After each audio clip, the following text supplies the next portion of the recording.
Jadi khunsa di Arab, dalam bahasa Arab itu artinya adalah orang yang mempunyai dua alat kelamin yang aktif. Jadi punya penis, punya vagina, sama-sama aktif, dua-duanya aktif gitu kan.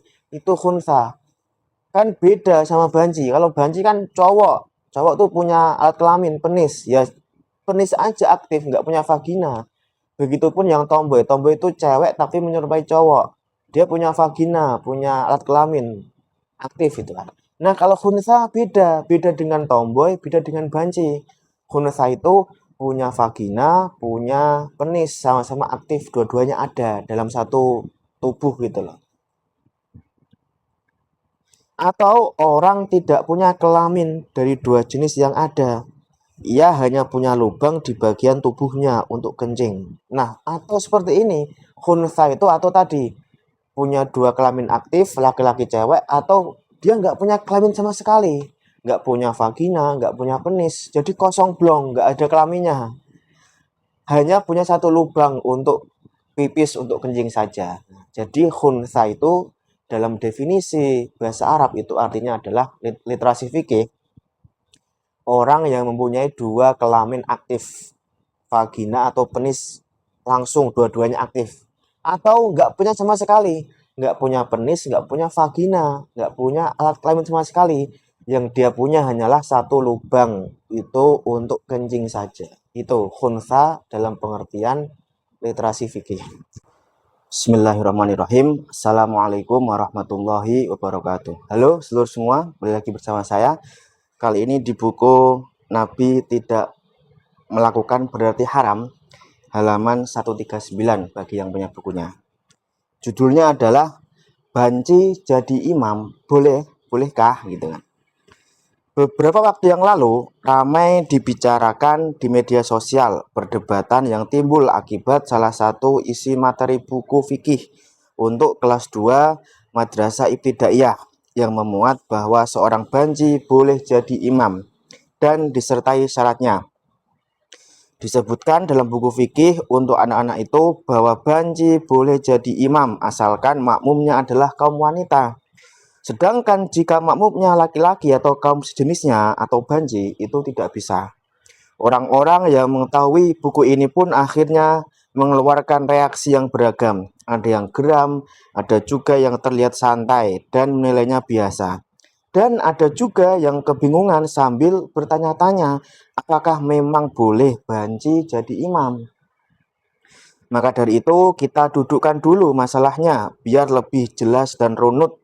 Sejatinya kalau kita buka literasi fikih lintas madhab, memang disebutkan nama banci ini yaitu dengan istilah khunsa. Nah, akan tetapi perlu diperjelas apakah banci itu sama dengan khunsa. Saya meyakini tidak sama, sangat berbeda.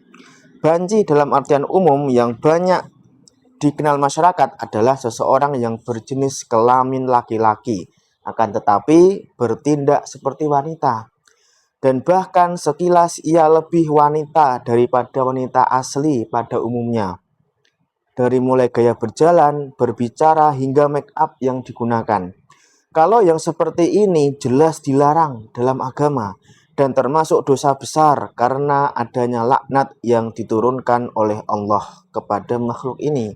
Dalam hadis disebutkan, la'ana Rasulullah sallallahu alaihi wasallam al-mutasyabbihin minar rijal bin nisa wal mutasyabbihat minan nisa bir rijal. Rasulullah sallallahu alaihi wasallam melaknat orang laki-laki yang menyerupai wanita dan orang wanita yang menyerupai laki-laki. Hadis riwayat Al-Bukhari. Siapa itu khunsa?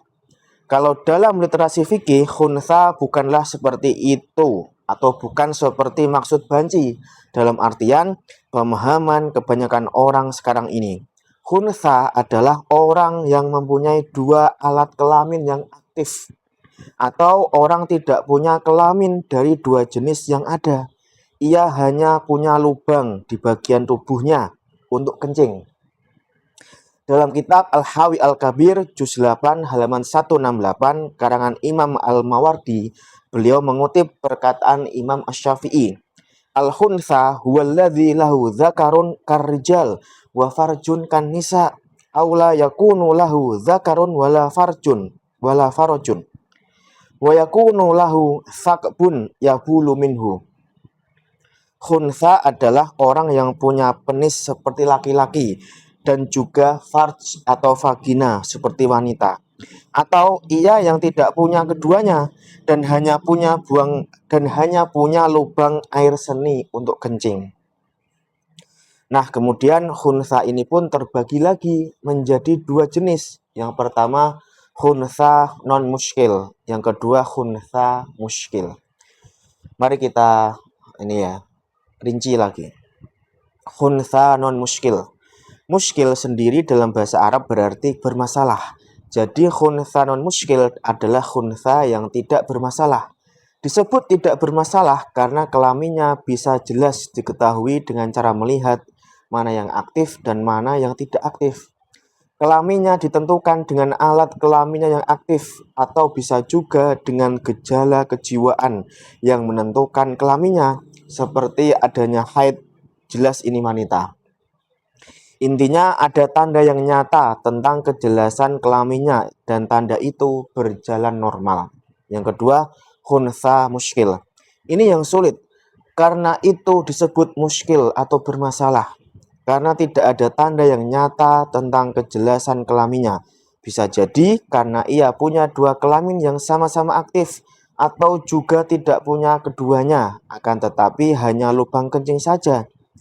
Maka untuk menentukannya butuh penelitian yang mendalam, tentu dikerjakan oleh ahli bidang medis. Dalam kitabnya Al-Mughni, juz 6 halaman 336, Imam Ibnu Qudamah meriwayatkan sebuah hadis bahwa Rasulullah pernah didatangkan khunsa dari kaum Ansor. Dan untuk menentukan kelaminnya, beliau meminta untuk dilihat dari mana air seninya keluar pertama kali atau sebelum balik. Maka itulah jenis kelamin yang harus dihukumi. Beliau juga menukil riwayat dari Imam Ali bahwa untuk menentukannya kalau dua kelaminnya aktif atau tidak punya keduanya, yaitu dengan dihitung jumlah tulang rusuknya. Karena rusuk wanita biasanya lebih banyak dari rusuk laki-laki. Ulama lain juga demikian. Untuk menentukannya yaitu terus dicari mana indikasi yang paling kuat dan paling banyak. Dari mulai gejala-gejala tubuh seperti tumbuhnya bulu pada kemaluan, ketiak, jenis air mani, atau juga bentuk tubuh yang kalau wanita biasanya mempunyai dada yang lebih besar dari laki-laki. Mana tanda yang paling banyak, ke laki-laki atau perempuan? Disitulah ia dihukumi. Itu khunsa. Sedangkan banci berbeda lagi. Dalam Kamus Besar Bahasa Indonesia, banci itu punya arti dua. Yang pertama sebagai orang yang punya kelamin ganda atau khunsa. Dan bisa juga berarti orang laki yang bergaya kewanitaan. Dan kalau kita buka kata bencong, kita hanya akan mendapati kamus itu meminta kembali merujuk kata banci. Artinya, memang dalam bahasa Indonesia, banci dan bencong punya arti yang sama. Dan ini jelas berbeda dengan khunsa dalam pemahaman ulama fikih. Khunsa muskil, boleh jadi imam. Semua ulama sepakat dan tidak ada yang menyelisihi bahwa khunsa boleh dan sah menjadi imam sholat. Akan tetapi hanya untuk kaum wanita saja. Sedangkan untuk kaum laki dan sejenisnya atau khunsa, semua sepakat melarangnya.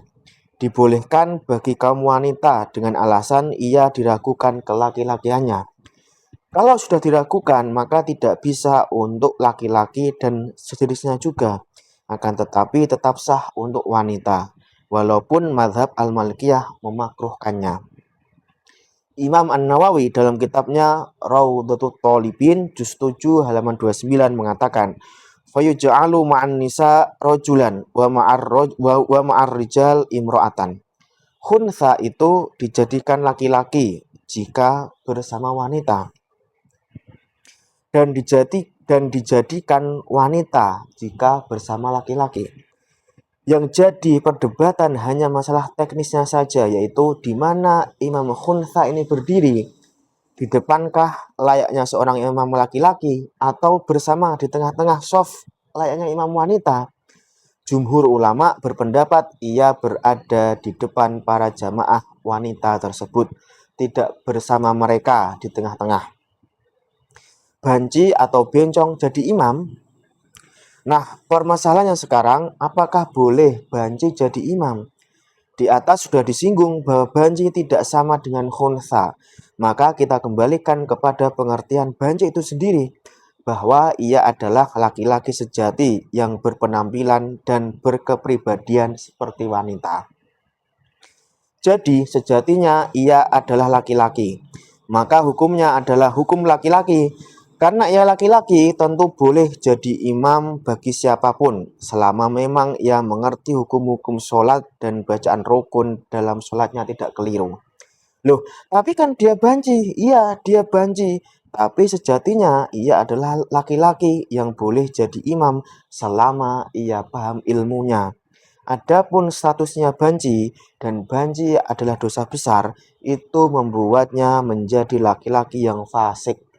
Dan laki-laki fasik tidak terlarang menjadi imam menurut jumhur ulama dari mazhab Al-Hanafiyah, Al-Malikiyah, dan Asy-Syafi'iyah. Akan tetapi semua sepakat kemakruhan sholat di belakangnya. Karena memang sama sekali tidak disyaratkan perilaku baik untuk jadi imam. Yang disyaratkan adalah ilmunya tentang sholat. Jadi baik atau tidak baik perangainya, kalau memang sholatnya sah, maka sah juga menjadi imam. Intinya ketika ia sholat menjadi imam, tentu ia harus berpenampilan sebagai laki-laki tulen. Dan hanya Imam Ahmad bin Hambal yang melarang seorang fasik jadi imam. Baik kefasikannya itu tersembunyi atau terang-terangan. Baik fasiknya itu dalam akidah atau perbuatan. Ini dalam kitab Kasyaful Qina juz 1 halaman 474. Ini didasarkan hadis riwayat Imam Ibnu Majah yang status sahihnya masih diperdebatkan. La ta'ummanna imra'atun rajulan wala ya'ummu a'rabiyyun muhajiron wala ya'ummu fajirun mu'minan illa an yagharahu bisultanin yakhafu saifahu wa sautahu. Wanita tidak boleh jadi imam laki-laki dan seorang badui terlarang jadi imam bagi kaum muhajir. Dan orang yang fasik atau fajir tidak bisa menjadi imam bagi kaum mukmin kecuali jika ia dipaksa oleh penguasa dengan pedang dan cambuknya. Hadis riwayat Ibnu Majah.